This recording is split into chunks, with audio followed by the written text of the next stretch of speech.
So about 48 hours ago, there was fighting in Gaza, and the hospital, the Al-Ahli Hospital, sorry about terrible pronunciation, I'm a Yankee, had an explosion go off in its car park, which has been confirmed afterwards. At the time, there was a lot of talk of it like hitting the hospital directly, but from all of the photographs that I have seen, all of the damage seems to be outside in the car park in front of it. There seems to be some damage on roof tiles and some broken windows and stuff like that, but the majority of the damage seems to be in the car park.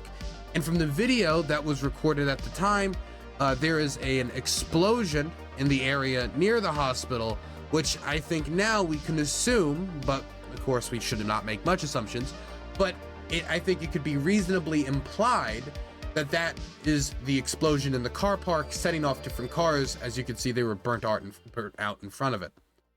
There it is, right there.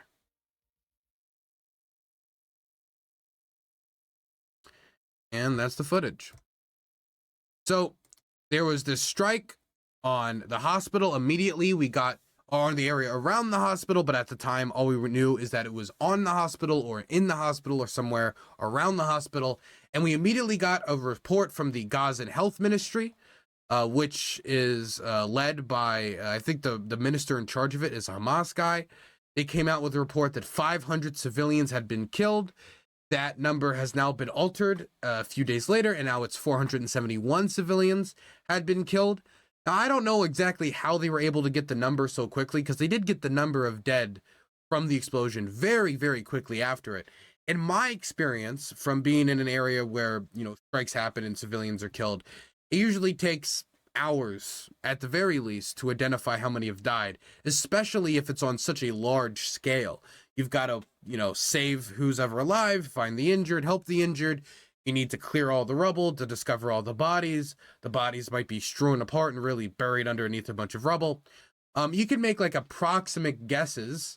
You can say like, oh, there was these many people in the building at this time and these many people are missing. But the immediate number that came out, that set off some alarm bells in my head, because I don't know how you could know those many people died that quickly. And so now the number has been adjusted. Now it's 471. And they were saying the Gazan health, not the Gazan health ministry, but Hamas was saying that this was a strike done by Israel. Israel then came out and denied it emphatically, saying that it was not Israel. It was actually Hamas, not Hamas militants, but Palestinian Islamic Jihad militants. For those of you who don't know, Palestinian Islamic Jihad is a competing militant group in the Gaza Strip. They have clashed with Hamas a lot in the past, but during the recent wave of violence, they allied with Hamas in order to launch the attack on southern Israel that spiraled into this large war, or this war between Hamas and Israel. Now that's the two different narratives that have been put forward. Hamas and Palestinian Islamic Jihad and the Gaza Health Ministry say it was an Israeli airstrike, while the Israelis say that the Palestinian Islamic Jihad, using a nearby cemetery, which was behind, well, actually, we're going to talk about, this is from audio that they released. We'll talk about that in a moment. They're saying that from the area around the hospital, they were launching rockets, that one of those rockets misfired, and that it landed in the car park, and that's what caused the destruction. In fact, Israel also came out with some audio to try to prove its series of events, which we'll show you now, of two Hamas operatives talking. Let me show you this.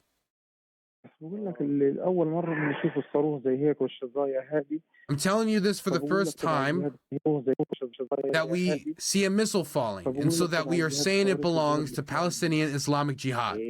What? They're saying it belongs to Palestinian Islamic Jihad. It's from us? It looks like it. Who says this?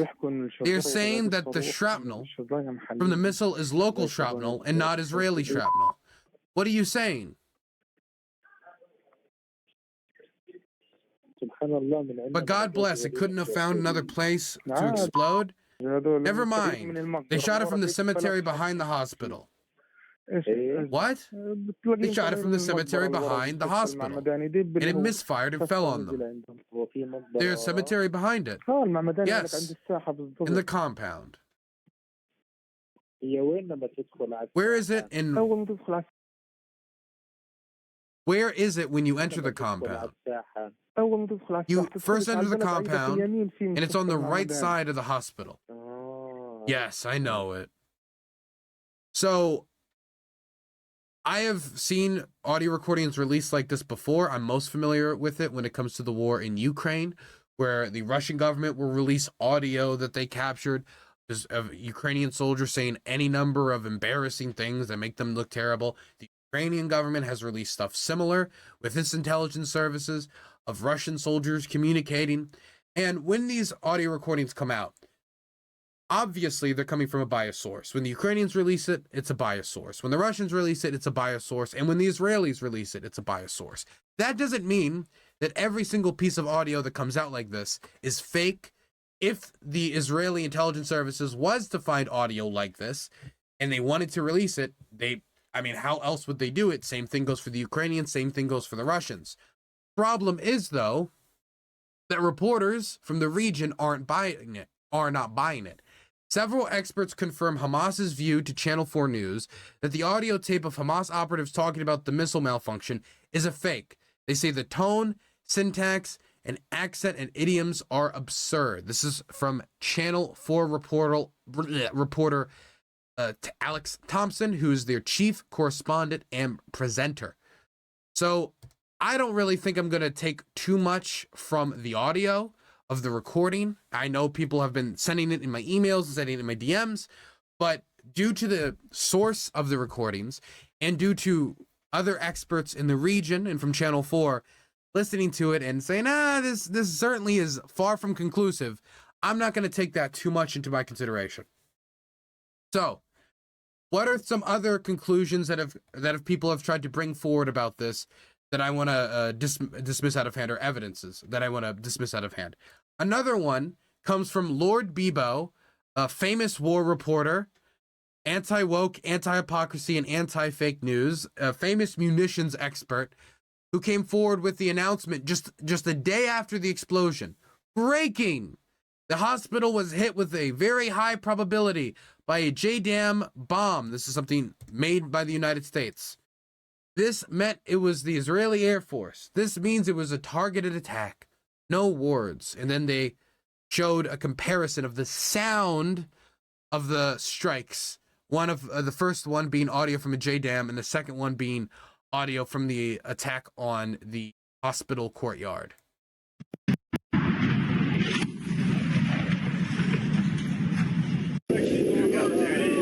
So that first one is Hamas missile.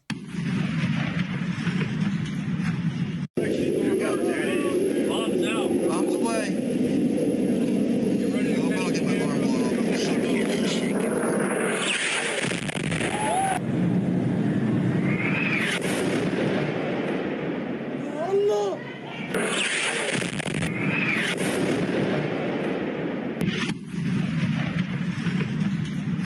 Lord Bebo and friends. Weapons expert, Lord Bebo. Okay, so I'm just going to dismiss this out of hand. You cannot identify what type of weapon was used solely from that audio. And certainly, even if it was a bomb of some sort, a JDAM or not, the fact that it has a whistle or a similar sounding whistle sound does not mean it was from a JDAM. I have heard mortar shells, and so we're not talking about these large Israeli bombs. I'm talking about mortars that have caused a whistle as they buzz over my head. I had that experience in Kherson. I have heard 152 millimeter shells being fired over my head on the Zaporozhye front line during the Zaporozhye counteroffensive. You can hear a whistle. There are a lot of weapons that can create that sound, the whistle sound, over your head. Whether it be missiles, whether it be artillery, whether it be mortars. This is not evidence, or at least at the very least, conclusive evidence that it was a JDAM bomb. There's also something I want to talk about, which is the damage that was done in this area. This does not look like an Israeli airstrike. I have seen Israeli airstrikes. I have seen the Israeli military drop the large bombs that they do, and it does not leave a crater this small. I'm sorry, it just doesn't. Now, that doesn't mean that it couldn't have been a different type of Israeli weapon. It could be some sort of airburst munition, which exploded in the air and then did a lot of damage to the surface area, as you can see from all these cars burnt out, but didn't create a large crater. That could be the case. But when we're talking about the type of bomb he's talking about, that Lord Bebo guy, this does not look like damage from that. This does not look like a traditional Israeli bomb, the one that they've been using to level apartment block after apartment block. If it was an Israeli weapon, it would have to be something like an airburst munition.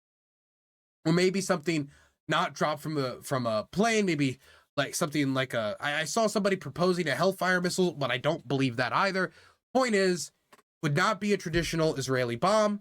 It would not be the JDAM. It would have to be something more like an airburst munition if it was done by the Israelis. Now, if it was done by a rocket misfire, something like this could be caused by one of these rockets falling apart and plunging from the sky, and the engine hits there, and the rest of the rocket, the rest of the body of the rocket, falls somewhere else, causes these cars to explode. I could see that as being possible. But everything that I could go into the speculation around and go into the little itty bitsy pieces of evidence and trying to find out every pixel, all of it is inconclusive as of right now. All of it is inconclusive as of right now. I don't think that the Israeli recordings were particularly convincing, and we have no reason to really trust their authenticity.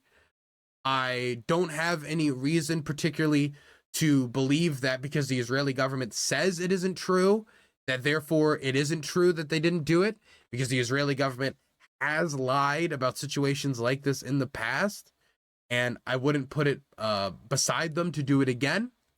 But also, Hamas, Palestinian Islamic Jihad, and the local health authority, which is headed by Hamas, have yet to present any of the evidence from, Israeli munitions, parts of the bomb. It may be a serial number they could have retrieved from the sites. I've been to the sites of both, artillery shelling and missile attacks. And when a missile attack occurs, you can usually find some sort of warhead or something, some sort of rubble or, fragments of shrapnel that you can gather to present.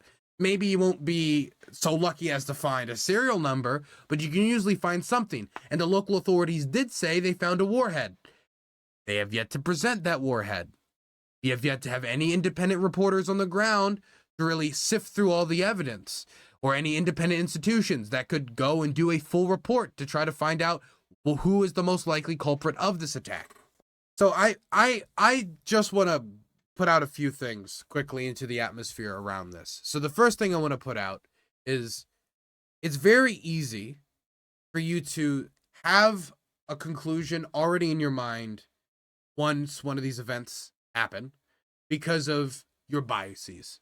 For example, if there is a strike in Ukraine that kills a bunch of civilians, it is very easy for me to immediately conclude the Russians did it, because of all my other experiences seeing the Russians do absolutely god-awful, horrible things to civilians in the country, whether it be when I saw the civilians in Mykolaiv getting shelled, whether I saw the aid workers in Kherson getting shelled, or the electrical grid in Kharkiv being targeted. I have all these experiences that have built up in my head and in me over time that are going to affect me and affect my lens and how I view the world, right?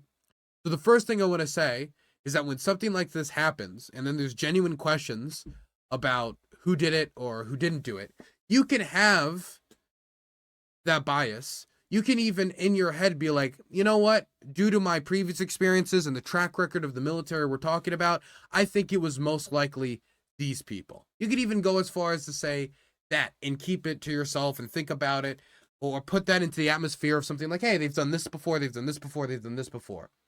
But when you come out and you put out statements like this, one second. Ben Shapiro, I will wager you $10,000 that the strike on the hospital will be ruled to be an IDF strike. Will you accept? This is stupid. This is really stupid. First off, I don't think we should be playing roulette on the bodies of dead Palestinians, okay? That's my first thing. I'm just going to put that out there. Bodies aren't even cold yet. And he's already playing Texas Hold'em on the ruins of the hospital. Okay? So I'm just going to put that out there into the atmosphere. Okay? Second thing, Mike from PA does not have all the evidence to come to this conclusion. I don't have all the evidence. Nobody has all of the evidence outside of the people on the ground who have yet to present all of that evidence. Hamas. And we're waiting for the shrapnel to be presented. We're waiting for the warhead that they said that they were going to present. We're waiting for it to be presented. It hasn't been presented. We're waiting for some sort of NGO, who knows which one, or a team of independent reporters to go on the ground and look at the site, look at the shrapnel, look at the munition, and try to see if they can tie that munition to the strike in the hospital courtyard. And that's important because there has been a record of war criminals committing war crimes and then finding shrapnels from returning fire and then placing it at the scene of the crime to try to make it look like it was somebody else. That has happened before, and that's why we need an independent team of investigators on the ground so they can tie that shrapnel to the strike, or attempt to tie that shrapnel to the strike and make sure that it is the correct shrapnel and not just shrapnel that they could have pulled from any other number of thousand upon thousand upon thousand of Israeli airstrikes.